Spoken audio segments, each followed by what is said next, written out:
Good everyone, welcome to this video, and today it's a review on the J22-A. Obviously, as you'll notice in the replay folders, that the J20 is supposed to be before this, but I decided, fuck it, I'm just going to do this thing first. Because, well, that way I can split up the J22s and not just do two J22s back to back. It's just so I can split the planes up a bit.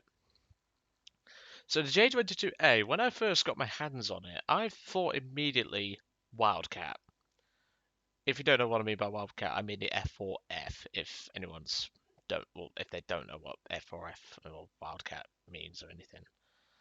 And I immediately thought this thing was like a Wildcat, and I had every right to feel that because it did feel a lot like a Wildcat. If you've never flown one, go and take one on a test flight and then test fly this thing. You'll see very similar similarities. Now, obviously, the Wildcat does turn slightly better than this thing. I'm not going to lie. This thing can't really turn that well. And when you get it above high speeds, it really does lock up bad. And also, when it comes to actual climb rates, this thing is not the greatest when stuck. It's okay when spaded. Same for the 22B. But personally, these things are not for their climb rates. They're about average. And they're what I would be expecting for a 2.0 aircraft that's still flying biplanes. It's when you get to the J22B is when it's going to be a lot more interesting. But obviously, this thing's still pretty interesting in itself. So the J22A differs from the B by having different guns. So obviously, we have two 13.2s and two 8mm machine guns. So I've already gone over the 8mm machine guns. But the 13.2s, obviously, you've seen the B18A review, which I need to put the next plane in review slot for this. Anyway, it's going to be the B18B, fun enough. But yeah, this thing felt very similar to a Wildcat. It handled like a Wildcat, and well, apart from the turn rate isn't as good as a Wildcat. And obviously, as I mentioned in the B18A review, this thing has the exact same engine. So it's not the most powerful engine, as I've already said, but once you get this thing wound up, it's reasonably quick. It's not got the best acceleration, and to be honest, the wing tanks are very vulnerable to fires from what I find. But the central fuselage is actually rather tough, and there's a good reason for that. 10mm of protection for the pilot, and obviously an additional 10mm over the headrest. 60mm of bulletproof glass, and additional durable 5mm protecting the pilot's controls and stuff like that. It's got reasonable armor for the barrel rating, and to be honest, it's actually better than some later model fighters for protection. That I do have to say. Now, obviously, when this thing was actually designed, obviously Sweden was desperate for fighters. They really didn't have much that could counter anything if Russia or even the Allies had a crack at Sweden. So this was basically, well, the engine in this thing is essentially they had one and they just reverse engineered it and just built it in Sweden. Was this fighter good for its time period?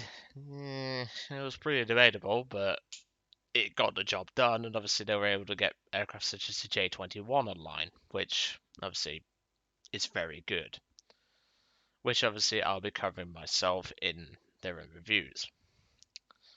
But like I say, this thing is not the better one that you want to fly. However, I did run into an arsehole flying this thing, which you're going to laugh at. But obviously, if you're going to choose between the A and the B, fly the B. That's all I'll say. Not saying the A is bad, but trust me, the B is just better. It is brutally good.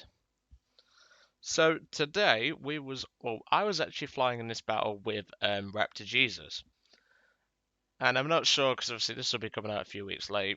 Well, the rest of these Spade reviews will. I'm not sure if he'll remember this one, but I do. I remember this battle like it was yesterday, and it wasn't yesterday because, well, it wasn't. So I was obviously in a completely... In fact, no, this was my second game in the J22-A, and this actually got it spaded. Raptor Jesus in his MS-410. Obviously, we take off as normal, and we start making our way into the battlefield. As you can tell, it's a 23-minute battle, so it's quite extensive. And obviously, there was some newer players in chat, which... me and Raptor are going to communicate with throughout the map, the match, sorry. And obviously, as you can tell, even though this thing's not fully sprayed, I think it was about 3/4 of the way through the engine mods, it still climbs pretty okay. Obviously, there was a Sunderland blasting away at friendly, or near friendly planes, and obviously, me and Raptor was on Discord at the time, and I was saying, don't escort him, don't escort him, we can't take that chance. I just say in chat, test it in test flight then, and don't shoot around friendlies, all it takes is a stray round. And I actually looked, and he was like, I think he was like level 6 at the time. And, well, I worked out test flight the moment I got in the game, but just seems people lack in the brain cell department. So obviously me and Raptor are looking to climb up to around about 13 to 14,000 feet. That's really where I feel this thing feels into getting into its stride. It feels nice up here, and to be honest, it feels alright on the deck, so obviously don't fly it on the deck, you'll just look like an idiot, but make sure to just climb up to around about this altitude and you'll be perfectly fine. And I think it's 4,000 meters. I don't bloody know. I don't do meters conversion. So that J22 there is a A, same like me. And well, he just ripped that Key 61 apart and he's not even a B model. You'll see what the guns can do in a bit. This battle was special, and not just for the plane's performance. I'd like you to keep an eye on that P66 Vanguard on our team. That is all I will be saying. For now, at least. So obviously, I wanted to get stuck in. I'm saying to Raptor, obviously, he's slower at climbing than me, because obviously his plane isn't spaded yet. I'm saying to him, right, I'm going to go for this boat zero. And obviously, I ain't going to turn as good as a boat zero. I know I ain't. But I want to at least get the guns on him and see if I can rip him apart. But this guy knew exactly how to throw around one of those things. So I'm trying to get guns on him, but we're reaching the speed where I'm locking up. And I'm just thinking, right, I'm just going to break off. I'm losing all my altitude. And I'm going to lock up and crash. Potentially rip my wings off if I'm not careful. And unlike most Swedish planes, this thing actually handles okay. Like, it's got good dive speed, but it's just the lock-up that really affects this aircraft. So I've done a maneuver, I've re-dived onto the A6M2N, and I'm looking to get shots into him, which he gives me a shot right here, and well, first kill, I get the pilot. At this point though, a C202 drops in on my arse, and this is where I learned this thing could do some epic reversals. So obviously I crank the throttle back, I start throwing it around, he scores a minor hit into me, and this thing just enables me to just do whatever I like. I was just throwing this thing around. I'm going to turn it down to half speed here. There's a good reason for that. So obviously, this 202 is completely undamaged. Well, he won't be in a second, as you're about to see. Score some hits, and well, there's our arsehole, the P66 Vanguard behind me. Obviously, I managed to get the kill. It's at this point where the arsehole starts. So obviously I'm looking around, I'm keeping an eye out and seeing what's next, and I'm thinking, I see Tracer Fire, and this is where Vasquez in the P66 Vanguard opens up. And I'm thinking, Raptor, it's time for another reversal, buddy. We're gonna blast this team killer. He's trying to team kill me, and well, boom goes the dynamite. One burst and he's gone. I put in chat a polite word, and here's the ironic part in a moment that he puts in chat. I tell you, this thing is great for doing reversals. That's what I found. But there we go, team killer, and yet he opened fire on me and actually damaged my plane, as you can tell. So all I'll say is Vasco Matthi, or whatever your name is, fuck you. That's all I will say. So he leaves the game. Obviously he did, I don't think he even did anything, if I remember rightly. Yeah, he just tried to team kill me. I have no idea why.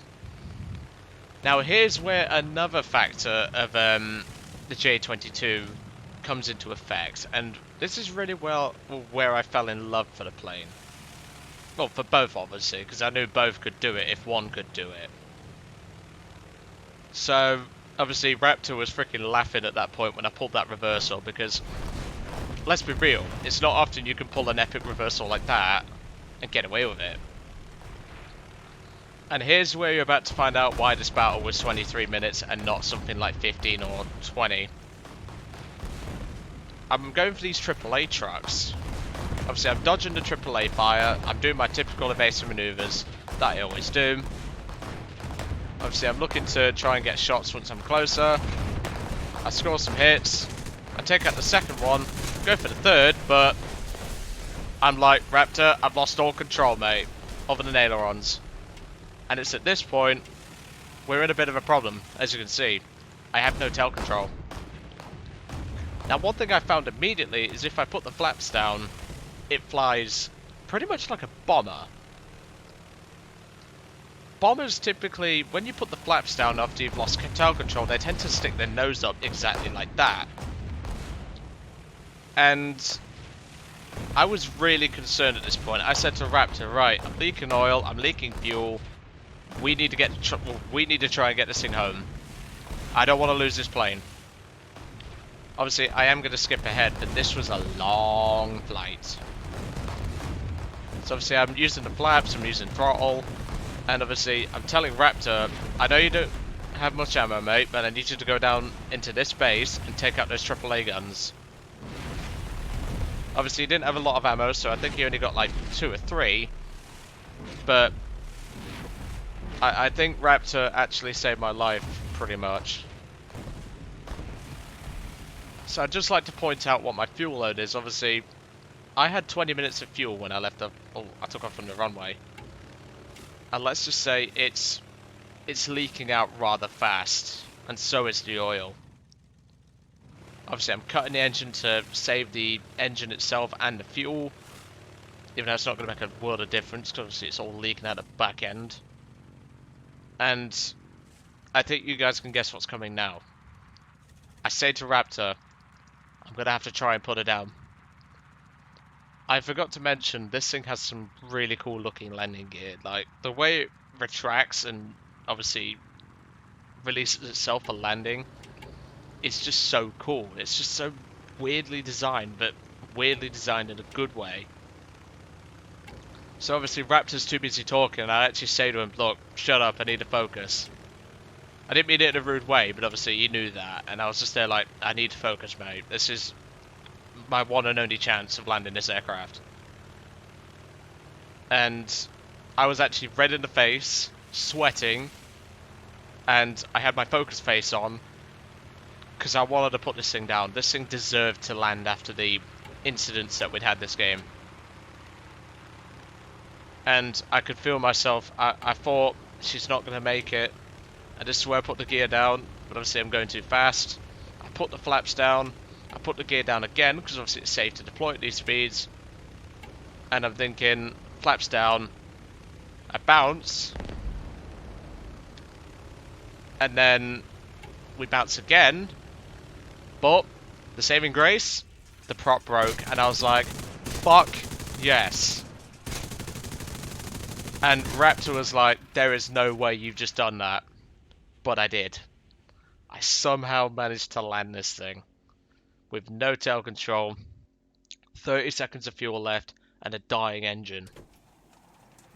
Go me. That's all I'll say. But we're not done yet. There's still one 109E1 left. Obviously, I'm repairing at the moment, so I'm going to put it up to 4 times speed.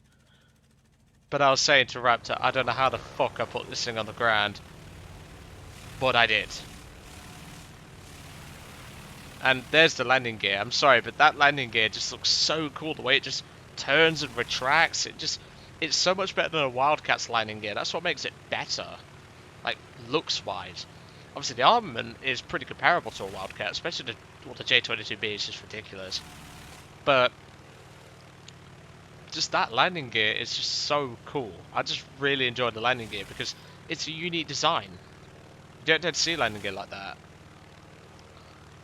So obviously we're getting to the point now where me and Raptor are looking for the last guy. Obviously, me and a J22-B, as well as Raptor obviously in his 410, are all that's left. And it's at this point where I spot the dot. And I say to Raptor, right, he's over there, let's get him. Let's tag team him. Not in the way that Hellover's thinking, because I know what he's like. We all know what Hellover's like in the comments if you ever keep an eye on him. Trust me, I swear his missus needs to start controlling him or something. But that's all I'm saying. So obviously it's a 19E1. I didn't know what 109 it was at the time, but I knew immediately from that tracer fire it was going to be an E, possibly an E1, and I let Raptor know it was an E1. I said to him, right, dodge out the way, do not try to engage this guy. And I said, right, I think it's time for another reversal. Unfortunately, this guy seemed to know what I was going to do. Raptor's obviously trying to engage this guy, but Raptor's got alright armament, but I have better. Third and final kill. Yeah, these things pack a severe punch, don't they? So like I say, the J22-A was really fun to play. I really enjoyed it. It was one of those planes that it felt nice to fly an old flight model, if that makes any sense, like the Wildcat. But obviously, when I learned I could get this thing back to base, red-faced and sweating with no tail control, I knew I was going to fall in love with this plane, and I definitely knew I was going to love the B. So, before we end, we need to go over the stats of the aircraft, preferably if I don't have crap internet, because it's still playing up. J22-A, 6 kills, 0 deaths, 10 ground targets. Obviously, I got 2 this game. And, well, all I'll say is, please have a go in these things. They are great. They have good performance, they have good dive speed. I mean, just watch the lockup over 350 miles an hour. But these things can really give players a bad time if you know what you're doing. And as we saw, it's always nice to spank a team killer, isn't it? But anyway, I'll let you guys off. I hope you enjoyed, and I will see you all on the next one.